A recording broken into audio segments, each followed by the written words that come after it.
Good morning, LBHT crew. Good morning, Rogue Nation.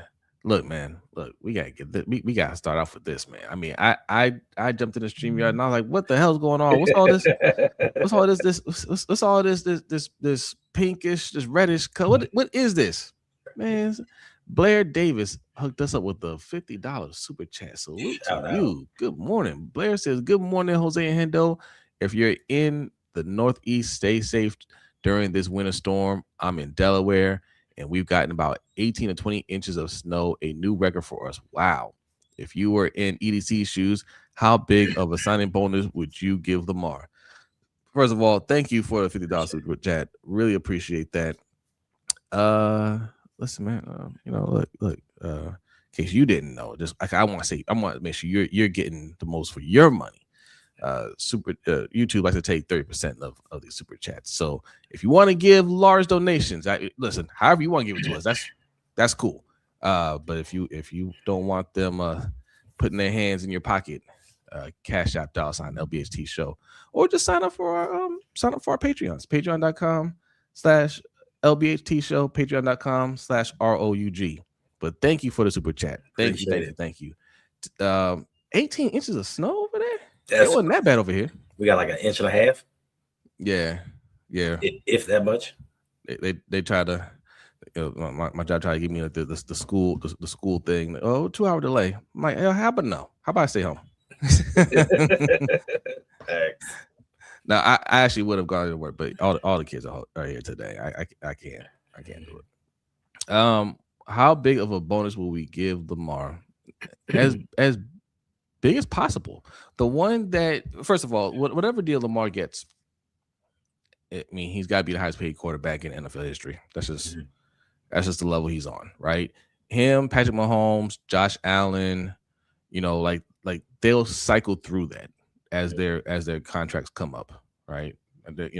Joe Burrow, like they'll cycle through, highest paid quarterback in NFL history whenever their contracts come up. And it's his time, so he has to be that. Bonuses, they help keep the salary cap down to a certain extent, and I know they say owners don't like to pay that, but then they're just being cheap because they're billionaires, especially our owner. He's a billionaire to get. I mean, this just remember that if anybody ever brings that up, that it comes out of the owner's pocket and he doesn't want to pay that, just remember the owner was saying how he didn't mind kicking out $11 million to fire John Harbaugh to just take some time off. 17, yes, $17 million. So paying out a bonus is no problem, except for one owner, and that would be Mike Brown. Because they have to have that money in escrow. They have to have a portion of it in escrow. Mm-hmm. And if they ain't liquid, Mike Brown ain't liquid because he's the only owner that makes his money solely off of football. So, but Lamar Jackson's projected is about 80 to 85 million for his signing bonus. Okay. It depends on if it's a 3-year deal, if it's a 4-year deal extension. It all depends. But give him what he wants to be happy. All right, and thanks again, Blair. Everybody say good morning to Blair. All right. Carmelo Moody was here first. Says Grand Rising to you, Carmelo. Appreciate you coming through. Dr. Kush, salute. Good morning. Michael Aikens in the house. Good morning. Our guy Noah is here. What's up, Noah? What's up, Noah? It's another cold morning. Yeah, they tricked us a little bit last week. It started to warm up. I said, okay. 55 degrees? Like, what? I was like, I'll take this. And they're like, no, we're back. Facts. We're back. Tori, good morning. This is good day and salute to you, my good brothers. Salute to you. Says it feels like John Harbaugh sabotaged the Ravens on his way out with the signing of Mark Andrews. It does. It does. No good reason to sign him in the middle of the season. Yeah, you can't explain that. Right. There isn't. There really isn't. There was no rush. He's not the tight end that was going to be, oh man, if we don't sign him now, we could miss out on him in free agency. Like, he wasn't that. Even if you want to bring him back, you didn't have to do it right then and there. Right. But it does feel like a sabotage. It made no sense. I'm honestly a little bit surprised they didn't get Daniel Falele's deal done. Like that, like they kept them in the games defiantly every week. It felt like he was just going to get that deal, make it happen right now. Thank goodness they didn't, you know. Yeah, I mean, So you couldn't explain that one away. You couldn't explain signing Mark Andrews knowing he wasn't going to be viable in free agency. He wasn't going to be a priority, and then to sign file Lele too during the season. Ravens fans would have revolted, especially with a losing season, bro. They would have revolted. yeah. Grumpy Ravens Canes fan salute says morning Jose. You see Lamar still quiet, but the streets still talking. Yep. The man can't catch a break. Let's flock and go. Oh yeah. I love it. It's always, even when they're on break, Lamar, it has to be blamed for something. Right. And we're gonna talk about that. Right. We're gonna talk about that. Yeah. First of all, we had this big debate about Isaiah Likely last week. It looks like he did an interview with John Gruden. It looks like he's probably going to be out of here. He said he hasn't talked to anybody on the coach's staff yet, and it just didn't seem like that's gonna happen. And that's kind of what we figured. He also kind of revealed that he was not kind of, he did reveal that he was playing hurt throughout part of the season, so that could have been part of the reason why the production was low. But listen, man, this is the game. When you're out there, you gotta produce. So, but look, at the end of the day, it sucks that he's not going to be on the team. The Mark Andrews thing, man. Like all I know is Mark Andrews better have a career year. Okay, if he comes back here. Unkind Ravens fan, good morning. Says good morning, y'all. Let's start this day off right with some Ravens talk. Yes, indeed. Osmond's here. Good morning, Osmond. Salutes. Says good morning, everyone. Hope all are safe. Yep, it is what it is. Good morning. Ooh. And Rob says Grand Rising from Jamaica. That's what I'm talking about. Must be nice. Yeah. Alfonso, good morning. Fire EDC, please. Jarrell, good morning. Morning. Tanja, good morning. Tanja. Good morning. Who else we got in here? Grails, good morning. Cousin Davon, salute. We got a nephew, Zico Kage, says good morning, Unks. And Connecticut is going through a heavy snowstorm now. Sheesh. Yeah, we got that a couple weeks ago. It was snow, then ice. Yeah. Michael Hawthorne, good morning. Big Boy, good morning. Ty Riggs, good morning. Harry Holland, good morning. Clot's in the building. Good morning. Salute. Louisville Cardinals Ravens says Lamar has told that fool EDC what he needs. For years. Yes. Yes. ADSQ, good morning. TC, good morning. It says morning, Jose and Hendo. On my way to work. It's 54 degrees here in Fort Lauderdale, Florida. That ain't warm enough. I mean, it's better than here, but that ain't good enough. I mean, it's early. It'll warm up, but I need to wake up. I need to wake up to nothing less than 65 degrees. Okay. Right. That's what I need. See, Iron Addict, what's going on, brother? What's going on? What's good? Good morning. CES Jr., good morning. And Mun, good morning. Corey Carter, good morning. I'm trying to fly through these here. Co-Air Media, good morning. Mr. Black Ice, good morning. Bucko Beasy, good morning. The Hawk TV, good morning. OJ Stoical. Yes, good morning. Good morning. And we got another super chat. Appreciate you, Grumpy Ravens Canes fans. Says salute to the original Grumpy Lord Hendo. What? listen, you gotta love them Seminole fans, boy. I tell you. My homie always keep it 100. Hey, appreciate you, Grumpy Ravens Canes fan. Money Mike, salute. All right. So and you and Yolanda did a live stream last night. And you guys were discussing this hot debate. I didn't realize this was an actual thing. So Declan Doyle, did he call out Lamar Jackson about going to OTAs? Was that a cryptic message, cryptic shot at Lamar? Well, some people think that it is. Some people think he was just saying it to the team because, new coaching staff, you want everybody there as much as possible to learn the playbook, get the camaraderie down. But some people took that as a diss to Lamar because, most years Lamar doesn't show up to voluntary OTAs, or he stays one day, he's gone the next two. And they think that it's a direct shot at him. And they feel like he doesn't have enough tenure as an offensive coordinator to be calling somebody out on live TV. You know what I mean? So it's been a debate of, oh, he wasn't talking to Lamar. It was just a general statement. But some people feel like it was a direct shot at Lamar and that there's going to be beef between those two. Okay. I love how people can get inside Lamar's head and make all these assumptions about how he feels about things, Right. what kind of attitude he's going to take towards it. Like just making these general assumptions. What we know is Declan Doyle said that they talked during the interview process. They talked for about an hour. They've been texting each other. And listen, man, like if Lamar got a bad vibe from him, I think that would have that would have played a huge part in whether he got this job or not. They consulted Lamar on just about every coach that they talked to. Jesse Minter, he was in on that interview process.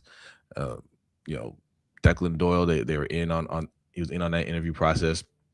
I think no, Lamar's not gonna make the final say in these things. But a position like that, he would definitely have more influence if he was just like, nah, I'm not really feeling this guy. Right. Because he's working with him directly.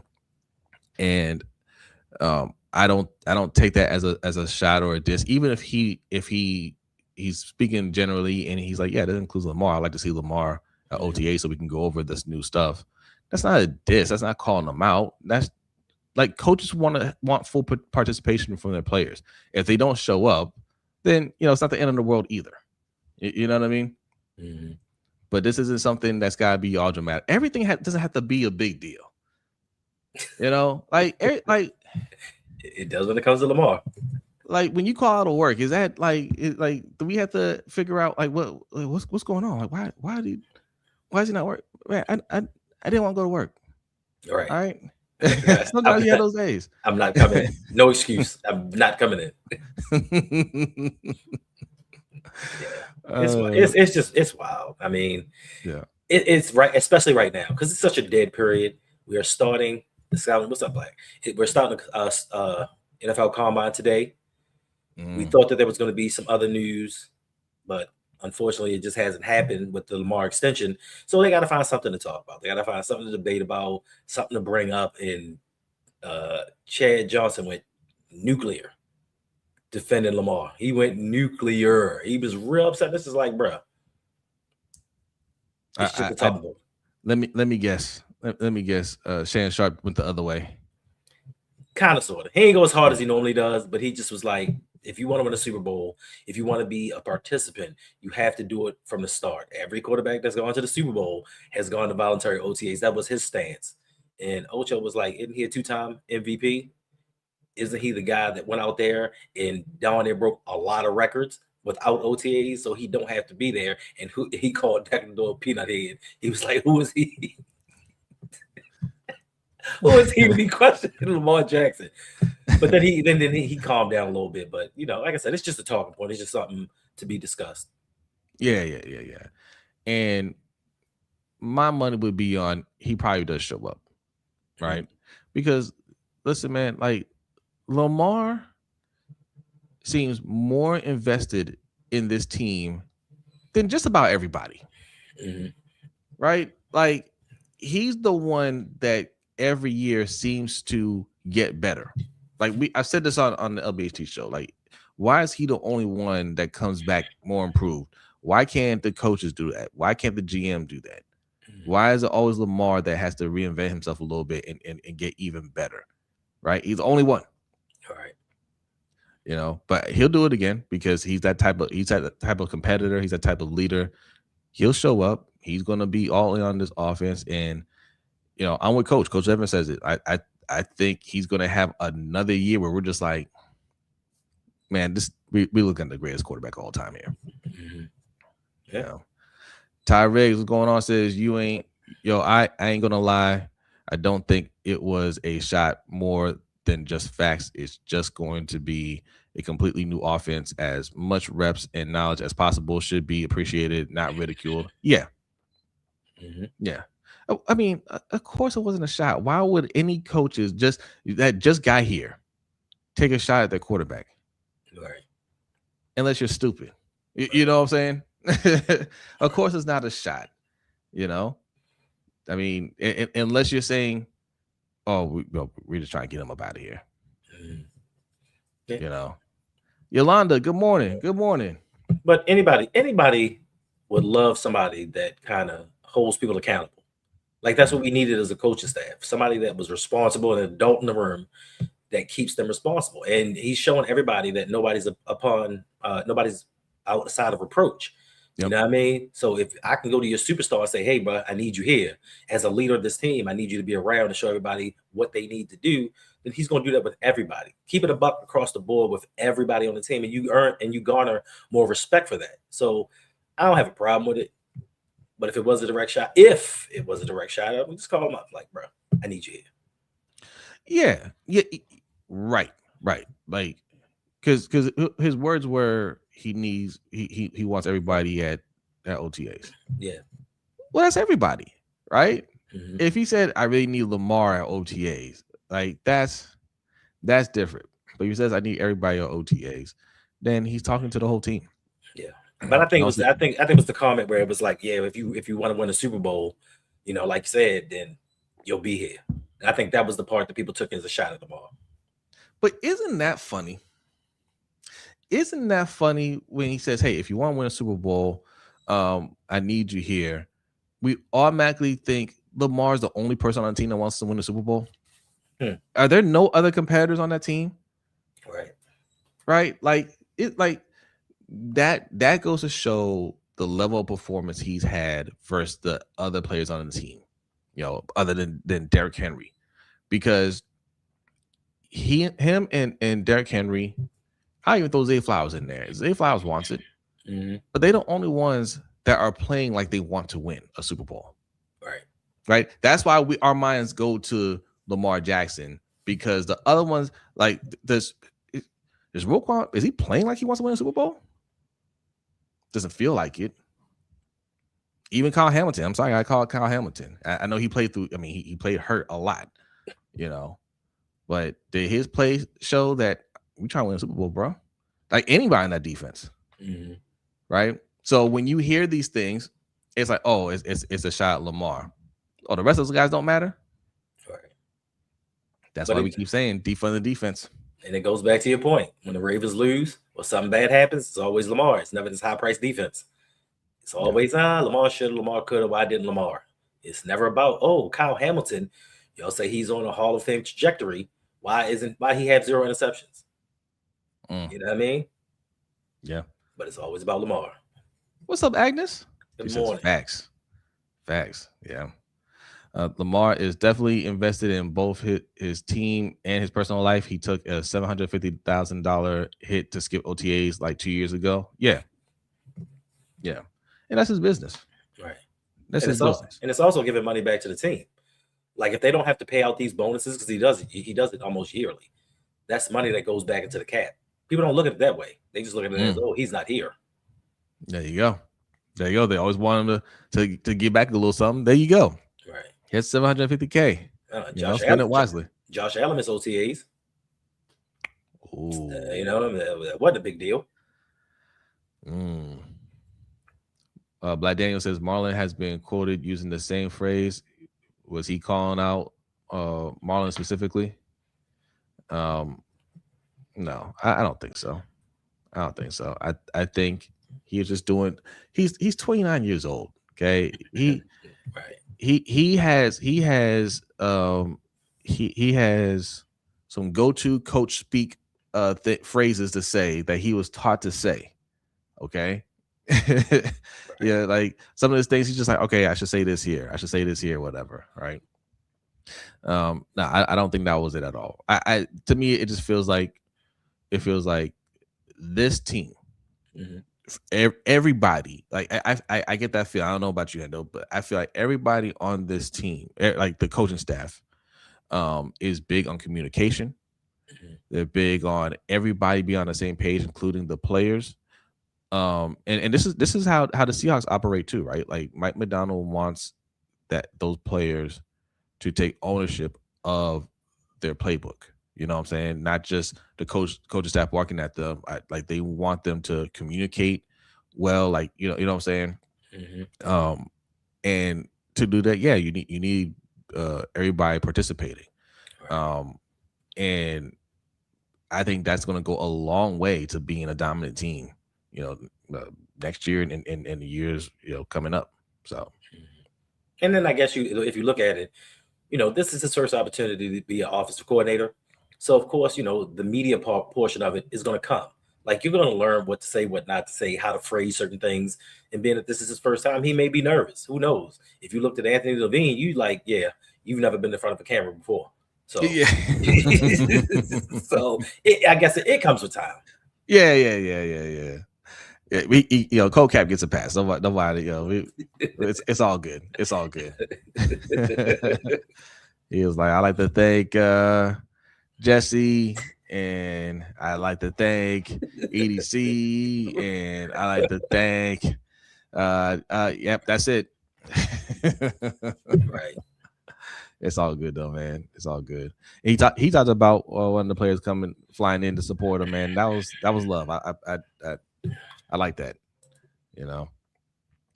Fly from the block. Good morning. Says I feel like every hardball guy needs to go. Humphreys, Andrews, Valele, all of them. I actually want to keep Marlon Humphrey. I feel like he's probably going to get cut. I think they need to rework his deal for sure. Right. He competes. Did he get beat a few times? Yes.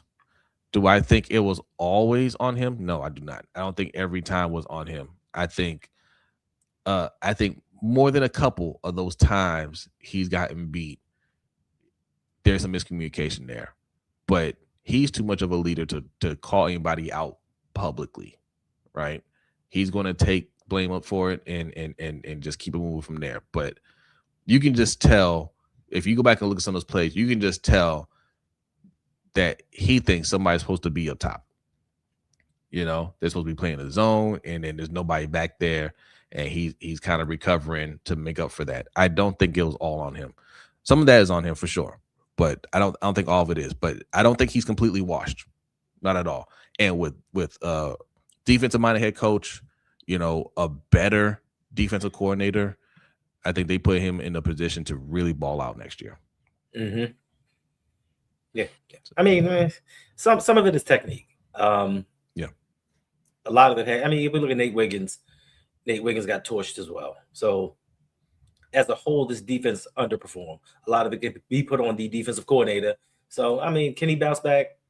I don't know, but he was one of the only Ravens to get constant turnovers throughout the season. Yeah. But he's not worth $26 million cap hit, though. He's going to have to get back some of that money. Mm-hmm. Yeah. Let's see. I feel bad they cut Levine off. they were helping him out. That was for his own good. That was for his own good. Yeah, man, just started telling stories and was like, oh yeah, we went talking back to the question. And he was like, bro, like, come on. Yeah. Let's see. Oh, we got a super chat from CS Jr. Appreciate that. Says Marlon needs to move to safety. No. We gotta stop this narrative. We gotta stop this narrative. Not every cornerback can just go to convert to safety. All right. No. And I don't think he needs to go to safety either. And we have too many safeties. All right. We got too many safeties. When are you gonna play? When's he gonna play? Right. This isn't the three safety defense anymore. Right. Yeah, they're gonna put him in the slot. So we don't re-sign Ardarius. We let Alohi go. Mm. And my thing is one of the most important things that you have to do as a safety is be able to tackle. And that was his weakest point last season, was his tackling. So he's a liability. Yeah. Move him to safety. Move him to another team. Move him to New York. Let him go podcast in New York. He want to be a big podcaster. Let him go to New York. Number one market. Yeah. He might go there. He might. Take Corey Andrews Hunt, good morning. morning. Says I'm late to the party. Andrews better be the best tight end in the league until his contract is up. Top two, not two. Remember you used to say that? Yeah, he definitely has to. He's got to play better than last year. Do I think he's going to? I don't think so, but he's going to have to. CES Junior, thank you for another super chat. He caught Appreciate a that. bum. Because we don't need a bunch of these other bums. Whew, man, Brutal. brutal, but honest. All right, we got 130 people in here. Hit that like button. If you're new in here, hit that subscribe button. We are streaming live on 2 channels: Lunch Break Hot Take, Rogue Pod. All right. So share this, subscribe, all that good stuff. Also, if you like donating to the channel, you like supporting the channel, like CES Junior, like Blair did earlier, like Grumpy Ravens Canes fan did. All right, you can hit up the super chat, you can hit up our cash apps. But if you want to do it on a monthly basis, the best way to do that is patreon.com/LBHT show. I have the pin link in my chat box. Stream Element is also posting for Hendo's. Patreon.com/LBHT show, patreon.com/ROUG for Hendo. Both of ours, just as little as $5 a month, will get you more content. All right. What else we got in here? Flock from the Block says, I can agree on some. He's not washed to me. He's just not focused, and his production has dropped, just like Kyle Van Noy. They both focus too hard on their career after football. I don't know if that's a fair assessment, right? I think we make that assessment because that's what we see them do, but they all have lives outside of football, right? Like, just because it's visible doesn't mean he's not focused on the game, right? Like, what did all these players do when they're not playing football? What do they do? You know what I mean? Like, I mean, we all know Lamar plays video games, right? It's been reported. but what if, what if Roquan Smith goes home and he just games it up all day, right? We just because we don't see it, doesn't mean he's not doing it. We see Marlon Humphrey put out these podcasts and we assume, man, he's spending all his time on a podcast. He needs to spend time looking at film. He is looking at film. He is trying to figure this out. Same thing with Kyle Van Noy. I don't think just because they do something that's productive with the time and they put it out in the public that they're wasting all their time on that. Now, listen, as the premier nano influencers over here, we understand the grind. It is a grind, but they have money. So it's less of a grind for them. They don't have to commit as much time as we do to this. But I think it may be just the aesthetics of it all, especially with Marlo, because we can lose a game. Right after we lose a game, he's like, "Oh, guys, we lost, tough game." But let me tell you about my glizzy tour around the world, and it's just like, like, bro, too soon. Like too soon. We just lost. Calm down. You know what I mean? So I think it's just the aesthetics for him, and then he didn't play well, so it's like, bro, you should be working out or studying right now because you did not play well this game. Yeah. That's my that's my alarm. But got a little time today. Got snowed in, so got a little more time to hang out. So we'll do that today. Tomorrow, back to regular schedule program. No, Blair Davis for another super chat. Salute to you. Says it still shocks me that Mark Andrews still doesn't have a receiving touchdown in the playoffs, which is very shocking. But EDC still extended him. Shaking my head. Facts. Right? When a couple years ago, when Mark Andrews, I think he led the all tight ends in receiving yards, and we were arguing, is he top 2, not 2? Is he top 5? And me and B were like, he's not top 5 tight end. Right. Like he is the stat wise, but if you look at all corner coach, if you look at all the tight ends at the time, he wasn't a top 5 tight end, a lot of those guys were hurt. You know, might have had a down year, whatever. But if you look at who the best ones were, he wasn't that. Like there's a clear level from Kelsey, Kittle, Darren Waller at the time to Mark Andrews. Right. You know, and that's all we're saying. And we kept pointing out at the time that this dude needs to do that in the playoffs, and he hadn't done it. And yes, you finally came to that realization when he dropped a 2-point conversion that this man has really never done anything in the playoffs. Like or in just big games, period. Right. And you're talking about 2022, the only season he had 1,000 yards. He's top two, not two, but you have 1,000-yard season. And ironically, that was the first season that the Ravens had to lose in year under Lamar Jackson. Now, we talk about his playoff failures, his 40 yards per game in the playoffs, 0 touchdowns. You know who has more touchdowns in the playoffs than Mark Andrews? Hollywood Brown and Hayden Hurst. And when was the last time they played for the Ravens? Sheesh. Top two, not two. Yeah. Yeah. That year was top 5. Keyword was statistically. Yes. Yes. And it was a good year, but you got to make it happen in the playoffs. Right. And at the very least, you got to not turn the ball over for us. At the very least. That man got as many drop passes as games played in the playoffs. Oh, my God. I wonder if Marlo just likes to intentionally rage bait the Ravens fans that already don't like him. I think he's just a different person, man. He's a different cat. I don't think it's the rage bait. It's just he speaks his mind. He likes to be a little awkward. He likes to say sometimes he does do rage bait when he's saying certain things, right? That's to get a little reaction out of you. But it's harmless. God's favorite, good morning, says likely got more POTDs? Playoff touchdowns. Oh, playoff touchdowns than Mark, yet we re-signed Mark. Listen, man. I don't make these decisions, okay? Speaking of EDC, he did an interview. This was weird because I saw it pop up in in my recommendations. And I was like, who is that guy? He looks like Aaron Donald, but right. Not quite, not quite, a little bit trimmer. And then finally I clicked on it and it was Aaron Donald. Aaron Donald lost a little weight, but like, he's still in very good shape, right?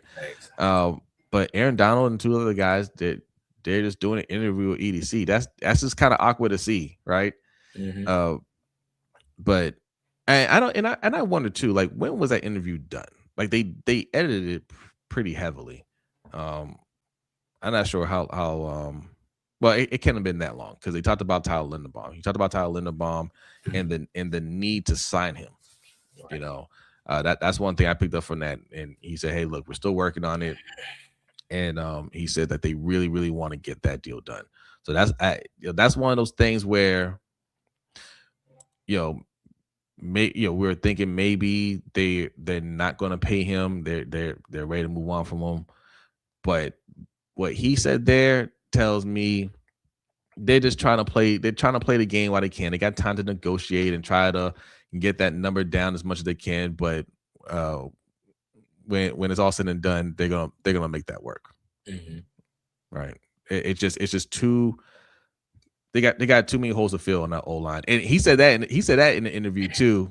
He was talking about the pieces that they have. He's like, yeah, we have really good tackles. We got Ronnie Stanley, Rosengarten, and my man said the guards need to be augmented.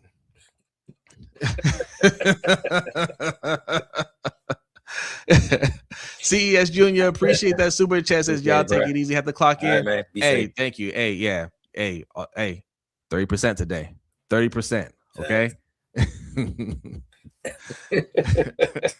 Augmented. He said the guards have to be augmented, and he talked about they like the potential of Emory Jones. He did mention that they need to augment it with somebody in free agency or draft or whatnot. So they he stopped himself short of saying, "Yeah, I really like these guys." Didn't mention Falele, or Voorhees. Mm, mm. I So wonder. That makes same coach. hey, what's up, girl? Yeah. Yeah, that makes no sense to me because I said it yesterday. Who and I understand that somebody in the comments says half the fan base thinks EDC's an idiot. Some thinks he's a mastermind. He may be somewhere in between. But for me, where I give him a negative review is the fact that 2023 AFC Championship game, we lose out. This is where you rebuilt. We already had 2019 where we fell short, and we just said, you know what, offensive line weapons, we do without them. You would have thought in 2024 he would have said, you know what, the offensive line isn't what it needs to be, but he said no, the offensive line will be good in a year. Yep. What GM goes into the season and says, forget the season that we're currently about to go into. Next season we're going to be okay. No GM in the league does that but Eric DeCosta. Now you want to say things need to be augmented? Just say I failed. I'll do better. He can't do that. He can't admit to his failures, except for at wide receiver. He said, personally, I can't draft wide receiver, so I need to go get one. So do better. You know you failed, Lamar. Do better. Yeah. I think this is all John Harbaugh, right? Like we know this. Like GMs don't say things like that. Coaches don't usually say things like that. But Harbaugh really wanted Falele to work out. I think he really wanted Voorhees to work out. They liked his story.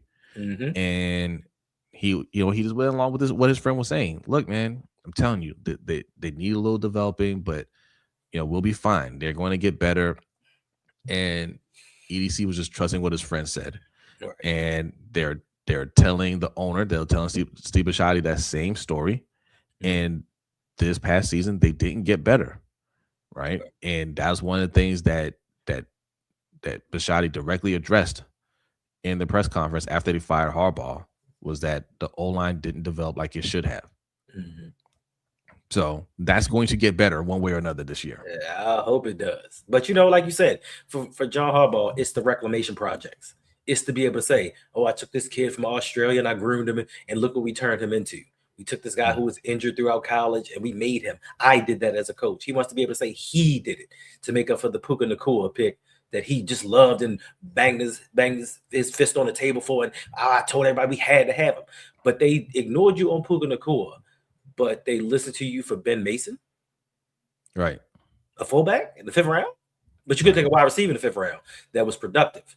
But you could take a fullback. So like John Harbaugh just says stuff to say stuff to appease his own ego. Yeah. Also, he wants to tell. He likes telling you when you're wrong. Right. Right. That's the other thing too. Like why? Like, and if that's the case, okay, you have such a great eye for wide receivers. Why didn't you get Amon-Ra St. Brown? Yeah. And then that next season had the worst O-line, fire EDC. Facts. Yeah. I like I said, I think with this coaching staff, everybody being on the same page as far as what they need and what they like to see here, that goes a long way. Like Harbaugh, you can just tell that was just never really the case with him. He's bringing in guys and they may want one thing and he wants to go another direction, but he doesn't know what he's doing on offense. He doesn't really know what he's doing on defense. You got Jesse Minter, who's a defensive coach. You got Weaver, who is going to echo what he says, and Minter mentioned that in the press conference that they have a similar style, similar style of coaching or scheme. They did a lot of similar things, so it's easy for them to evaluate a player and say this guy will fit what we do. And it's what I'm saying? There's no real debate there that, and you can tell EDC, this is what we need. We know how to develop this guy, and EDC can trust that. Same thing on offense. Declan Doyle, what's his name? Joe Lombardi. There's some guys there that, Dwayne Ledford for the O-line. It's easy for them to take a look at the guys out there and say, this guy will fit what we're doing. Right. Go get him, and you can trust that. Facts. And I believe that what Mentor did was he got a collection of talent and a collection of guys that he doesn't know and are going to tell him the truth. The problem that we Yes. had with John Harbaugh was that he got a bunch of beta dudes that was just, yes, John, everything's cool, John, yes. And Ledford, especially for me, what he did down there in Atlanta with like Chris Lindstrom, like the things that he did with that O-line, I'm sure if you bring in a Faalele and you put a Voorhees on the line, I'm sure he's going to go to mentor and be like, yo, that ain't it, bro. Like you're not gonna put my job on the line because you're bringing me subpar talent. And I think that goes with the offense and the defense. So we can rest assured that this coaching staff is going to speak their opinion. And I think that's something that he wants. He wants valued input from everybody because he keeps saying, this is our team. This is not my team. This is our team. And collectively, we are all responsible for the success of the failures. So I think that they're going to go to EDC and tell him, like, look, bro, what you're doing ain't it. I know you like this guy in the first round, and I can work miracles, but this dude had a sack last season. He may have potential, but we're not working on potential right now. I'm working on winning the Super Bowl. We're coming together to win a Super Bowl because we have Lamar for a finite amount of time, and we don't know how long he's going to be in his peak. So I'm not going to waste it with projects and reclamation stories. So I like this coaching staff. I like what they're about. I like that they speak their mind most first and foremost, because I'm tired of guys telling you you're the best. I don't want guys coming to me saying, oh, yeah, you're doing such a great job. Everything's fine. You can't improve. Because in my mind, it's going to get to my ego, and I'm going to feel like I don't need to do anything different. And this is a story that we had with John Harbaugh over 18 years. He felt like if he did the same thing over and over, eventually we were going to push through, and it just hasn't worked out. Facts. Chemo, what's going on? Good morning. This is how many more years we got to deal with Mark's dropping production till people figure out he's doo-doo now. I think they're figuring that out, Chemo. I don't think anybody was happy with that Mark Andrews signing. All right. OG Sean, good morning. Says we can possibly lose 3 pass catchers on the offense. Who do we want to replace them? Listen, man, you know, I'm on that Jettas train. I can only tell you what moves I want to see here. Are they going to do it or not? You know, that's a different thing. But we tell you what moves they should be making. They should be trying hard to go after Justin Jefferson. I believe the Vikings would give him up. Right? What will it cost? Will it cost a first round pick? I don't care. Take the pick. Right. You know what I'm saying? First and something else. Take it. We have 10 picks. If we value picks so much, a first round pick can't be that valuable to you. Right. If we have to give a first round pick in a third or a fourth, right? Just saying theoretically, that's 2 picks. We still have 8 picks. Right. Yeah. Like you want to hoard picks like that, then you know that your early picks can't be worth that much. Right. When you're talking about getting a talent like Justin Jefferson. So get Justin Jefferson. Again, if you prefer AJ Brown, whoever, put elite wide receiver in that blank. All right. That's what we should be going after. That's one. And then there's a lot of solid free agents out there that I wouldn't mind bringing in as well, including Hollywood Brown. If Hollywood Brown is paired with somebody else, right? That's the thing. Yeah. I mean, there's a lot of people out there, and people say, "Oh, but it's a first round pick. We can go do so many things with that." You telling me Justin Jefferson with known production? Because when you go into the draft, it's a crapshoot. I don't care what GM you are; it's a crapshoot on the talent that you get. We know that Justin Jefferson is going to give us production, so why not give up that first round pick? EDC. You can do next year. You can actually use next year's picks, trade back into the second round, get the guy that you were actually looking for, because they're talking about him possibly trading down. Because if we do BPA, of course, Caleb Downs is the best player available in the draft, but he's a safety. Jose, if we draft this safety, another first round safety, I will lose everything in my life. I will lose it on camera. But go out there and get Justin Jefferson, get AJ Brown. If not, make a push to get George Pickens. If you don't want to give up your precious draft picks, George Pickens is a free agent. If the Cowboys don't franchise tag him and let him hit that open market, do everything that you can to get that type of wide receiver. Zay is cool. Zay cannot do it by himself. We already said that Mark Andrews is not it at tight end. And if we don't sign a premier tight end, then we need to have wide receivers that can carry that load. Rashad Bateman, we don't know what we're getting with him. Tez is cool, but we need an alpha. We need somebody, once we make it to the playoffs, it's third down. Lamar knows exactly who he's going to. I got Zay here. If he's double, I'm going in the opposite direction. So it's many avenues that the Ravens can go. It just depends on what EDC is willing to give up to make it happen. If he's really going to make that splash move, I know even during that press conference, he walked it back and was like, "Right player, right price. Don't hear me." And then he went on. He went on there with Aaron Donald, and he kind of walked back a little bit on that as well. But you got to make a splash, dude. Like you cannot have arguably the greatest quarterback in the NFL today, arguably the greatest quarterback of his generation, and walk away with nothing. Walk away with one AFC championship appearance because you refuse to give him protection, because you refuse to give him the adequate weapons, and you consistently keep going in on defense. Defense ain't winning us a championship because we've had the number one defense on separate occasions and we have not made it to a Super Bowl. So I think 2026 is the year we try something a little bit different. Let's build this team around Lamar Jackson and see where he can take us. You're about to give him an extension to make him the highest paid player in the NFL for the second time. Why not invest in your investment? Facts. Let me tell you something though. If they, and I know it's not gonna happen, so we can joke about this, but if they were to draft Caleb Downs, I wouldn't even flip out, but y'all would be sick of me because after every loss, I'm just gonna say, "Hey man, Caleb Downs look great though, right?" I was almost entertaining that with when we drafted Malachi Starks this year because when me and B said we didn't like that move, when Hendo said didn't like that move, we being negative. Y'all just negative. Oh, that's going to be great for Kyle Hamilton. And every now and then, a little petty Jose would come out, after these games and be like, "Well, at least Malachi Starks did well, right? I think he's doing great, right? Y'all saw him out there, didn't you?" Wasn't even our best rookie. No, he wasn't. And it's not just a Malachi Starks. He was put in a bad situation. Thanks. But when we say we don't like a pick, that doesn't mean we don't like the player. We don't like that pick for our team. For the team. Yeah. What's the damn hold up with Lamar's extension? Make him the highest paid QB again and be done with it. If I'm Lamar, what's the rush?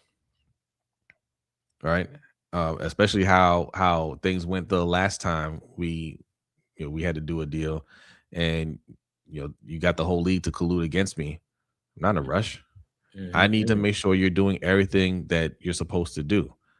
Maybe I want to see you get Tyler Linderbaum's deal done first. Yeah, I mean, their argument is going to be, well, if you give us the cap space, we can get it done. Lamar, like, I'm not trusting y'all. I trusted you guys on my rookie deal. I trusted you guys on my 5th-year option. I even trusted you guys during the contract negotiation. You let me down. And why am I supposed to think that you are going to go in and build this team around me?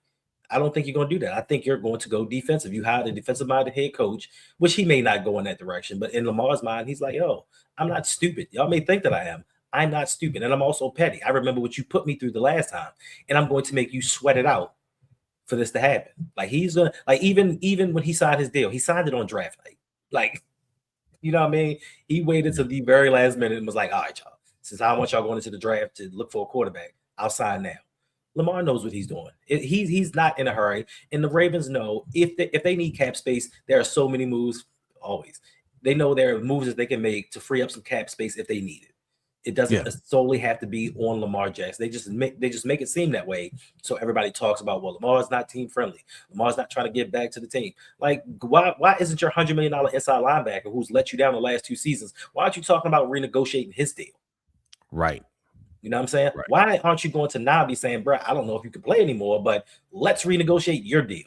It's always about Lamar and what Lamar's doing.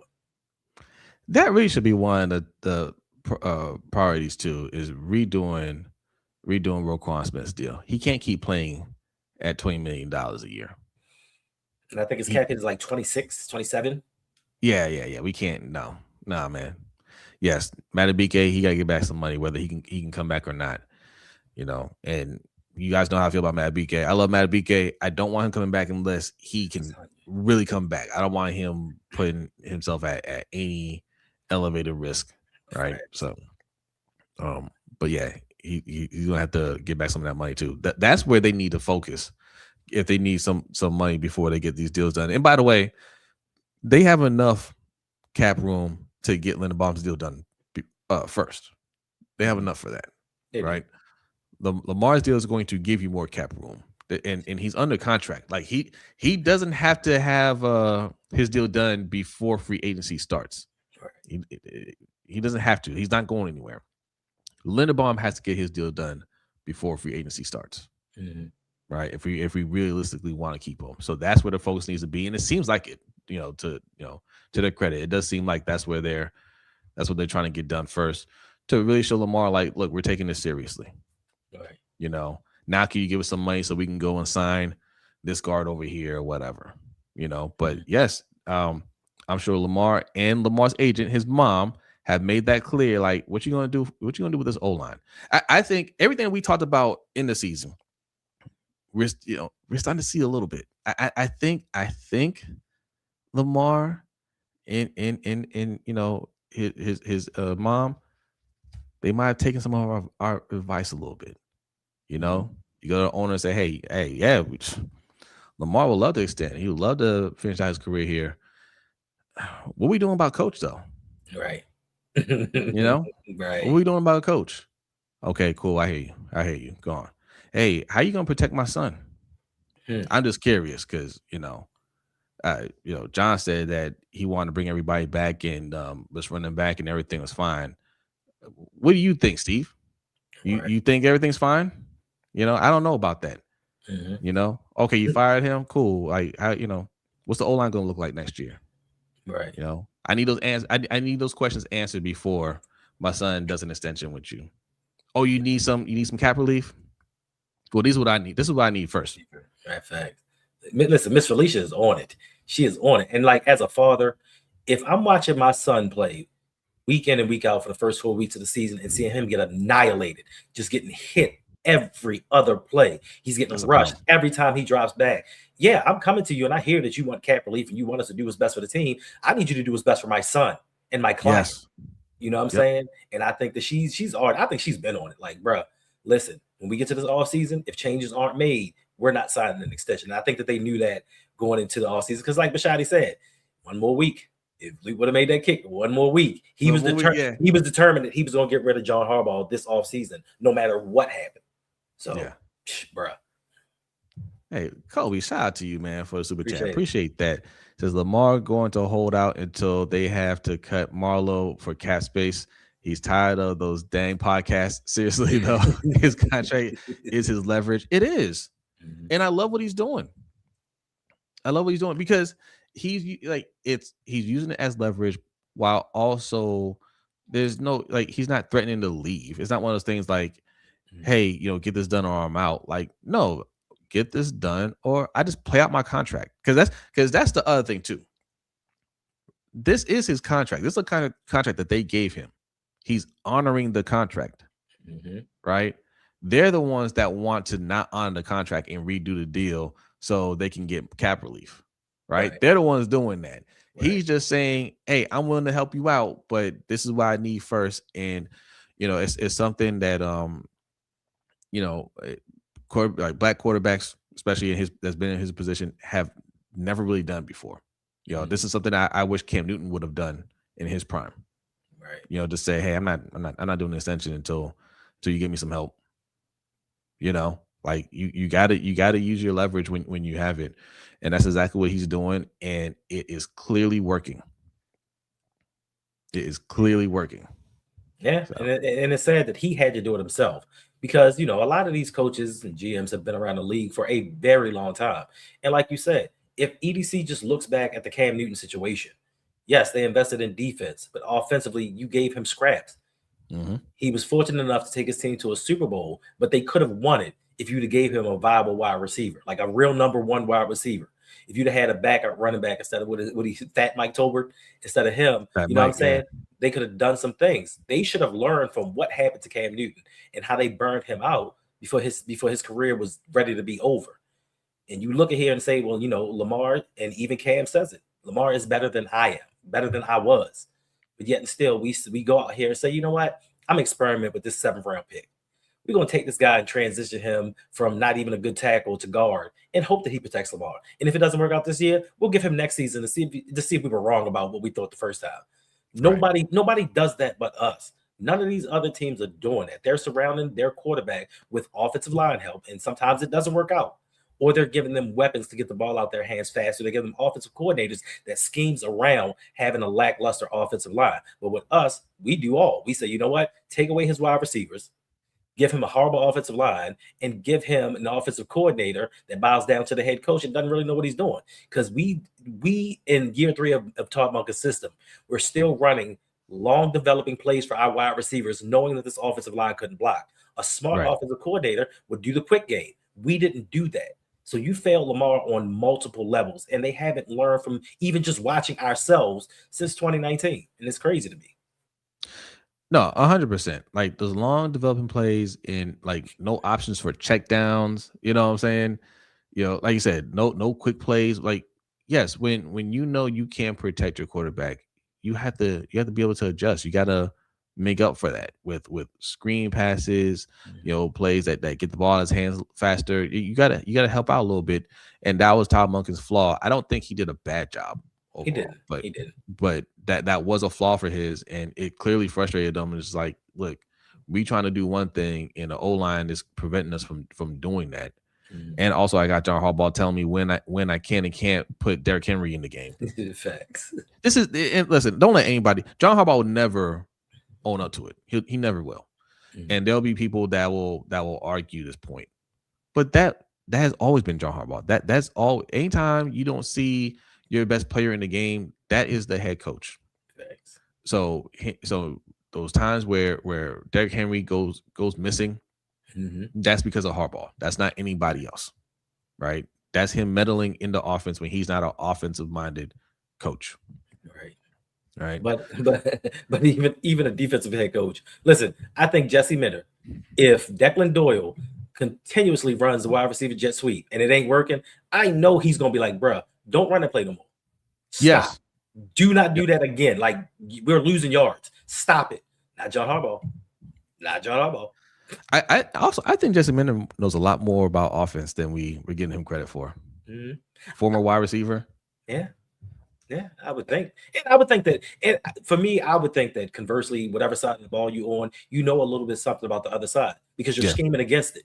So you know what plays are being run against you. You know how to stop certain things. So I think that you would have a concept of offense to a certain extent. And I know he's leaving it in the hands of his offensive coordinator, but I just think that his input as a whole, as a leader, you can tell he's invested in being a part of every aspect of this team.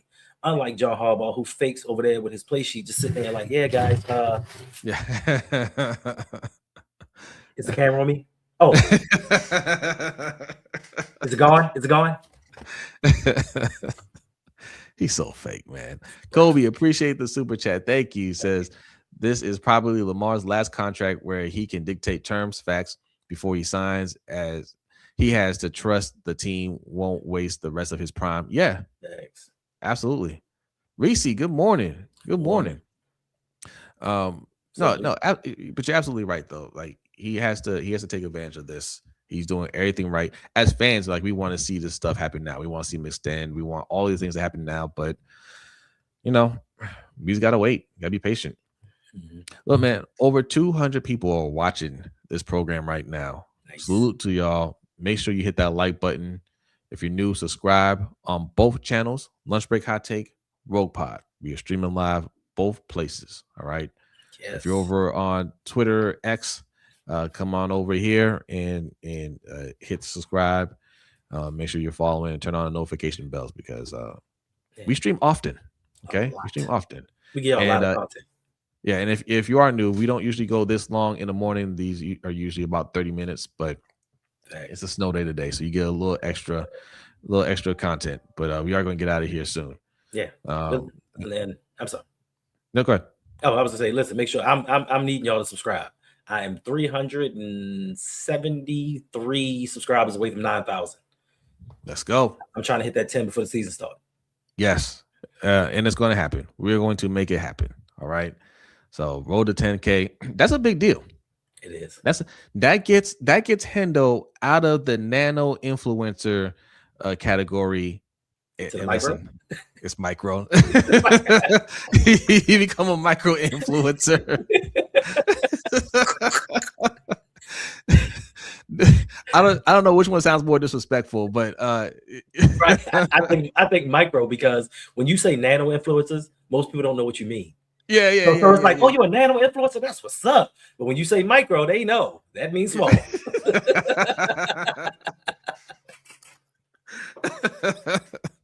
Well, we got to get to the next category. Yes, hashtag micro influencer.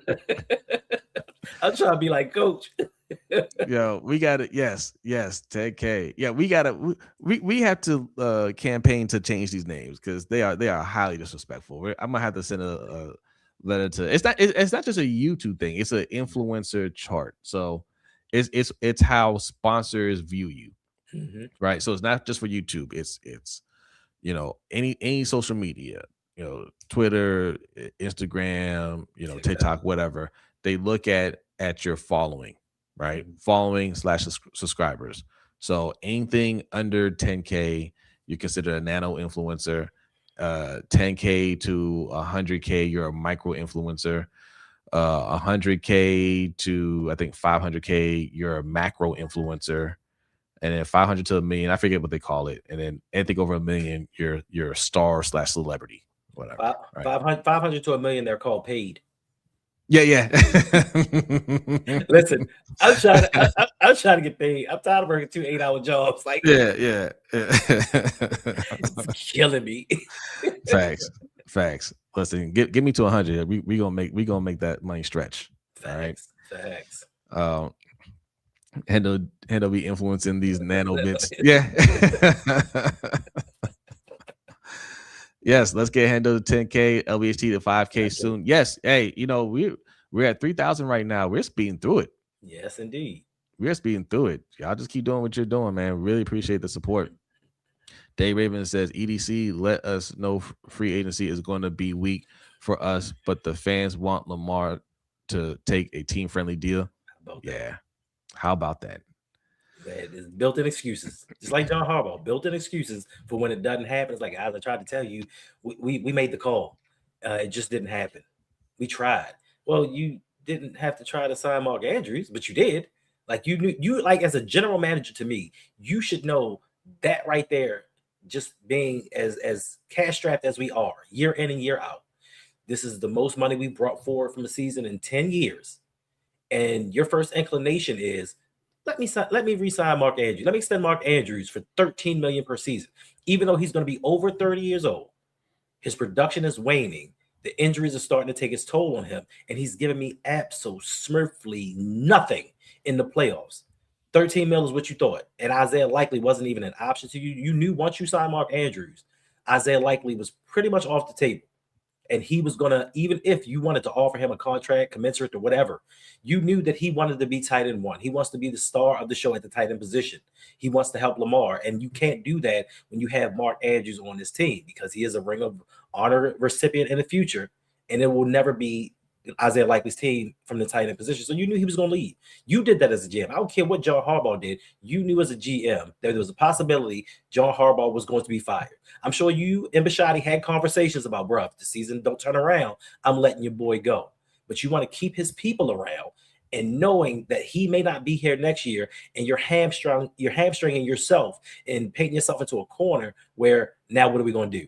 Now we're looking at, oh, we better resign Charlie Kolar to bring back some kind of continuity at the tight end position. Now, what do I do conversely with Hardar Ricard? Like, do we bring him back as well? Because we need somebody, we need a fullback slash tight end, because we don't have that other guy behind Mark Andrews. Because I seen Hardar out there running pass routes in that last game versus Pittsburgh. He ran that low out. Did they utilize a fullback in Chicago? I'm trying to figure out what kind of offense they're gonna run if we even need a fullback next year. I'm hoping we don't. I mean, they have one, but when you have weapons like they have, because they have wide receivers, they have two good tight ends. Like, they have guys that they don't have to put a fullback on the field, unless it's goal line, short yardage situation. They didn't have to do that. And for me, it's nothing against Ricard, but paying $4 million to a fullback to help your offensive line block, it's not worth it. When you don't have the money and you want to pinch pennies, you have to look at, all right, where can we trim the fat? All right, I don't need this fullback. We can get a fullback in the draft. We get a fullback in free agency. Look at Kyle Juszczyk. He's the only fullback still, and we drafted him. He's the only fullback still that you can deploy as a weapon. We can't deploy Ricard as a weapon. You know what I'm saying? Yeah. So to me, it makes no sense because even in like the Pittsburgh game, you're trying to go downfield and score. Instead of having another tight end, wide receiver, or a running back on the field, you have a fullback out there running pass patterns. 300 pounds. How does that make sense for your offense? Right. And John Harbaugh sitting back there thinking about this is okay. I like that. This is just fine for me. Hey, this is a shot at you from our guy Jay. Says Hendo might try some real food when he reaches 10K. So I was supposed to be going to New Orleans. If I get to New Orleans, right, I'm going to try a real legitimate beignet, milk and eggs, all that. If I get to New Orleans, I'm going to eat a real beignet, not a vegan one, a real one. Go to Loretta's. That's where me and OTR Mike went when we were out there. Right. Loretta's is dope. Is it? It's yeah. And they got all different types of beignets. They got a chocolate one. They got a peanut butter and jelly one. They got one they put crab meat in it. You know what I'm saying? They got the old fashioned. Like they got everything out there. Okay. Well, listen. If I get to 10K before the season starts, I'll eat some snow crab legs. Okay. All right. Okay. Oh, coach says they overrated. Wow. He might be talking about Ricard. No, I think he's talking about beignets. What? Or Loretta's. I mean, I enjoyed it. You know, I mean, we don't get beignets like that out here. You know. What's up, Deanna? What's up, Deanna? Right, we don't get stuff like that. New Orleans food is dope, and let me tell you something. I'm not a big seafood guy. I don't really eat seafood like that. Even if you don't eat seafood, there's so much stuff to eat out there. Even in the seafood spot, there are things for you to eat. New Orleans, they do food right out there, right? For sure. Yeah, but yeah, look, Mark Andrews. We're gonna wrap up here soon. Mark Andrews, he has to take 100% blame for that because we know it was Harbaugh that influenced him. We know that, right? But this is where you're supposed to become a GM, put your GM hat on and say, no, we're not going to do that deal right now. Because even though the structure, the reporting structure, it's EDC and Harbaugh both reporting to the owner, Steve Bisciotti. Things like that aren't going to be addressed during the season. If Harbaugh says we should re-sign Andrews right now, and EDC says no, I don't think so. Right. That's not something that you're going to bring up to Steve Bisciotti. That's where Steve Bisciotti is going to say, Harbaugh, why are you getting involved with signing players? You're the coach, right? You still have a role there. So that didn't have to be addressed right now. Even if you want to do it, EDC as a GM should have enough wherewithal to say, let's wait. We'll talk about that later. There's no rush. We'll get that. We can get that done short, but not right now. Especially when we're losing. bruh, that's what I'm saying. Like he should have told him, you need to concentrate on getting a winning record first, not concentrating on re-signing players. And when the season's over, we know he's not going to be one of the top 400 free agents. So he's not going to be a priority in the team. It's like, oh, go get Mark Andrews. I need zero production during the playoffs. It's not going to happen. So even if you waited till the season was over, teams are not rushing in line to sign Mark Andrews. And if Mark Andrews wanted to stay, he could still turn down those other deals and stay with the Ravens if you wanted to offer him $13 million. So it didn't have to necessarily be done. And that's why I have had a problem with Eric DeCosta, is because that you let John Harbaugh meddle in your business. You can be my best friend, and that's cool. But you're playing with my job now because you want your guys in here, and that's not going to happen. Yeah. Facts. Shout out to Kobe for the super chat. Appreciate that. Says, Harbs got fired for coasting on low expectations. Yes. Yep. Yeah. Yep.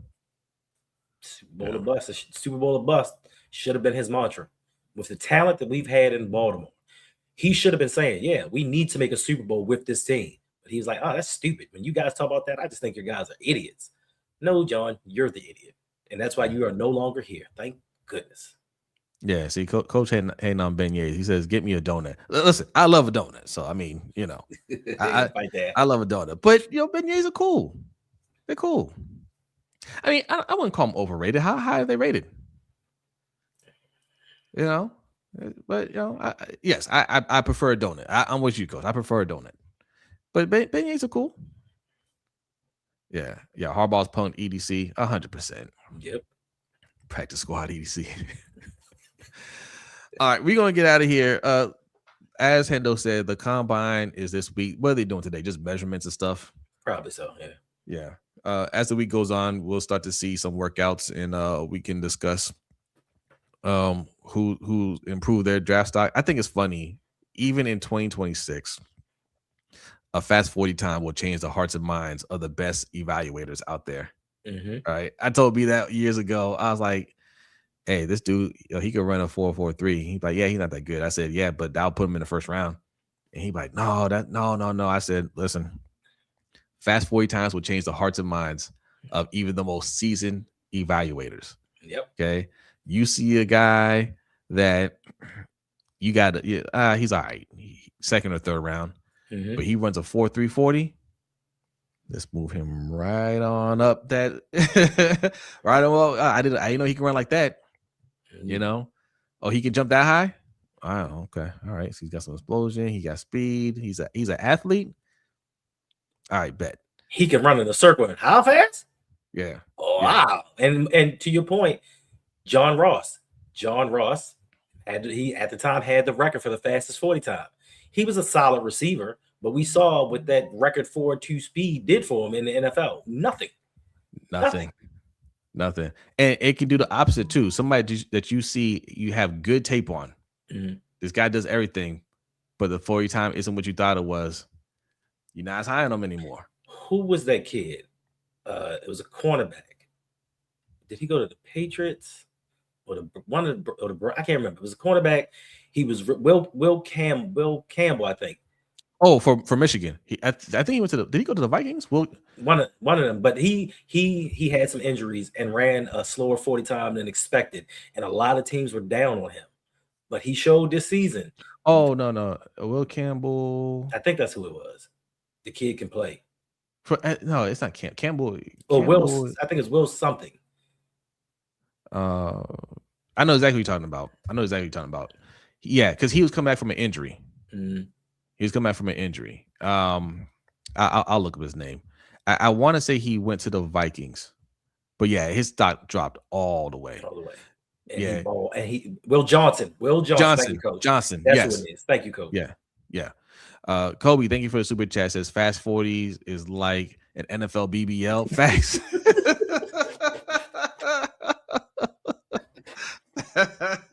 That's so true, yo. That might be a thing, Kobe. That might be a thing. NFL BBL. Thanks. Yeah, Will Johnson was the player. Like, you watch a guy play. These guys scout these players and look at all of the good work they did, but if they don't run the 40 time and the way that you want them to run it, you're not as high on them anymore. Right. And it's like you're just gonna just ignore all the things that you saw him do on tape. Kind of like Aqib Talib when he came out of Kansas. He ran like a 5.25, a 4.25 40, 4.52 40. Yeah. And teams were kind of down on him. He turned out to be a heck of a player without that speed. I mean, Richard Sherman, he wasn't that fast. You know what I mean? So speed is not all the end all be all, because we've talked about this before. There are a lot of wide receivers out there that run 4.2 40s. Most of the 4.2 40 guys in the NFL don't do too well. Now listen, don't get me wrong. We're saying all this. The first person I see run a 4.2 40, I'm gonna be like, get him, get him, please. I don't even see any tape. Draft him. Facts. Ed Reed ran a 4.5 40, but you couldn't tell on the field. Like for me, it's hard. I watched something last night on the fastest times in the NFL in 2025, and they showed guys who ran slow 40s, and then when they got on the field, they ran 21, 22 miles per hour, which is the top speeds in the NFL. And you can't, I don't understand how you think that me getting in a 3-point stance and you hitting a gun and me running is going to determine how fast I can run when somebody chases me. Like it's You, idiotic you how know they still why? do that. You know why? Because, and I can say this from experience. Like some people just don't know how to run a 40. They don't. You know what I'm saying? Like there's a skill to that, right? Mhm. If you have some track experience, you understand it well, like you know how to get out your block and everything like that. Some people just don't know how to run it, Right. you know, so that doesn't really fully determine how fast they can run. Facts. And then Yeah, for me, it's for me the 40 in essence is fool's gold because you have to think about the college student that okay, I played at the University of Maryland, and my season was over early. So from the time I left school early because I don't have a bowl game up until the combine, I'm only training for the 40. yeah, So I'm just training my body to be faster. That doesn't translate into play. So I'm sitting up here for a specific skill set to kind of fool you guys into thinking I'm faster than I was in college, but I can't play a lick of football. right. And that's what ends up happening. And then the Ravens are a height, weight, and speed type team. Well, they were. That's what they look for. They look for big guys who are powerful and fast. Never do they ask, "Can you play football?" I want guys that eat, sleep, and live football all the time. Those are the guys who are determined to stay in that film room, like Ray Lewis. I don't care how you feel about him. He loved football so much that he stayed in the weight room. He stayed watching film to make himself better for the limitations that he had.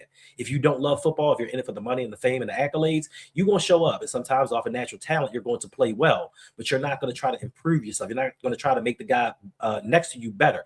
Ed Reed was a guy who wanted to make the people around him better. The safeties that he Yeah, played with, because he played, if you know, Ed Reed did not always play with the most talented guy next to him, Haruki Nakamura, and made those guys better from his film study. He told guys what position to be in. Ray Lewis did as well. Like, hey, this is the play that they're running. Be here. I know the defensive coordinator called it, and you're supposed to rush, drop back 5 yards. You know what I'm saying? If yep, we get more guys like that love football and are into it, the Ravens are going to be better off. And with John Harbaugh gone, I see that happening because we're not just looking at choir boys. We're not looking for guys to come in and be good character guys. We're getting guys that love football and want to win. facts, facts, facts. Flex zone. Good morning. Hey, what's up? Good morning. Good morning. God's favorite says facts, Jose. I ran track and was slow out the blocks, but was the fastest 100-meter sprinter in the state a few times. That's what's up. Right. But yeah, it's a technique. It's a technique, and not everybody understands how to do that, right? Mhm. But that doesn't determine how good of a football player they are. Facts. Tanja says Kyle Hamilton slid because of his time. That's how we got him at pick 14. That and he plays safety. Safeties aren't as valued that high. But Fact. yeah, but you're right though. Had he run faster at 40, he probably would have gone higher. If he'd have ran a 4.3, somebody would have traded up to get him. There was only one play. Well, listen, no, I ain't gonna lie. Like I've been fooled by 40 times often, but there was one. There was one player where I was just like, to me, it didn't matter where he ran. Mhm. I was like, he could. I don't care if he runs a 4.7. I still draft him, but he ran a 4.3, and that confirmed everything in my mind, right?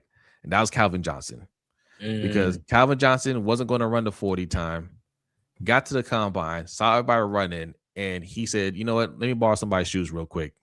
What size you wear? Not my size, but close enough. Put them shoes Right. on and ran a 4.340." And I was just like, That's it. "Get him!" Right. But see that with that right there, it confirms your suspicions because if he said he wasn't running a 40, he didn't even train. He didn't train to run the 40. Then you put on some shoes that aren't yours, and you just wake up and say, you know what? I'm gonna run the 40 today and go out there and run a 4.3. If he'd have trained, he probably would have ran a high 4.2. That's what I'm saying. That's what I'm saying. Bruh. He's like, "Ah, man, let me go ahead and run this real quick, man."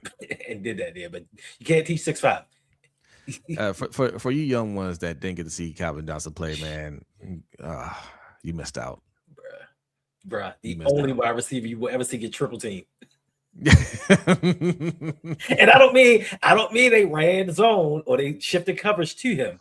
I mean literally, it's a clip of him standing at the goal line, and it's 3 dudes right there waiting.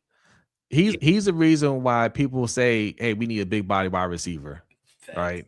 They think they can replicate what they had with Calvin Johnson and T.O., those type of wide receivers. But those are some of your greatest wide receivers of all time. Not just because you're big doesn't mean you can play. Facts. Yeah. I mean, in an era where we had Julio Jones, Antonio Brown dominated. And he's 5'9", 5'10". You know what I'm saying? And that's why we keep saying, size isn't a skill. Facts.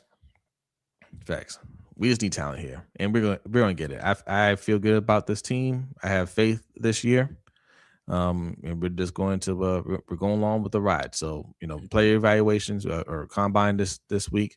We'll be talking about that. Tonda says Kyle was projected to go higher. Yeah. I mean, well, he listen. Draft Twitter has their take on where players should go. But he was projected to go high, but that happens every year with players. There are some players that be like, oh yeah, this player is going to go here, this player should go here, and then the reality is, the reality sits in of where players are actually rated by these teams. So yes, Draft Twitter had him projected to go higher because they had Kyle Hamilton as one of the best players in the draft. And yeah, he was, but the NFL doesn't value safeties like that, so yeah, but yes, you're right. He, a faster 40 time definitely would have gotten him higher up on the board, just like Derwin James. So all right, we are out of here. Come back tomorrow. We're back to our normal schedule, I think. Okay, just 30 minutes, a 30-minute show. If you're new here, that's usually how it goes. But on days where we got more time, we give you more time. All right. Deanna says, I have more faith now with the new coaching staff, way more than if they didn't fire Harbaugh. That's it right there. And it's crazy because when we were saying fire Harbaugh years ago, everybody told us we were crazy. Everybody's like, who we gonna get? Who we gonna get? What we gonna do? Like, nobody can coach this team other than Harbaugh. Now look at the excitement throughout Ravens flock. Glad John Harbaugh's gone. Everything that we've said that we were negative about has come to fruition. Like, we don't just say stuff because we're like, oh, I don't like the team. I don't like this guy. It's just not going to work out. We watch football. And we've been watching football for decades. Not just the Ravens. We were watching football before the Ravens were a franchise. So we might know a little something about something. Just a little. This is a smidge. Tyrese, he ready to toss some curling. Hey, we just put out a short. All right. We recruiting. All right. Who wants to join our curling team? It's one here. Let us know. Because kick for change. Kick for change. Listen, for change. I saw somebody say, should we get rid of Tyler Luke? Brandon Aubrey, he's going to get tendered by the Dallas Cowboys. If they don't tender him a first round or a second round, I think the Ravens should go get it. No, Jose is like, nah, I don't want to be dependent upon somebody that when we get to the 50-yard line, they're just going to settle for field goals. I get that. But in a situation, we might need him. We don't reward our heroes now. Like he brought us all this good fortune. Like, listen. Think about this. Right. The Seahawks won a Super Bowl. Right? Fans are ecstatic about it. They're not celebrating today. They had the celebration and everything, and they're like, okay, now it's the off season. Now we just chilling, right? They feel good, but they're just, they're just chilling. We're still talking about Harbaugh being fired. We're still talking about our new coaching staff. We're more excited than the team that won the Super Bowl because we got rid of our coach. All right. And it was our kicker that we had to thank for that. All right. Reward your hero. Give Tyler Luke another year. Solid okay. Tyler Luke, the real Super Bowl MVP.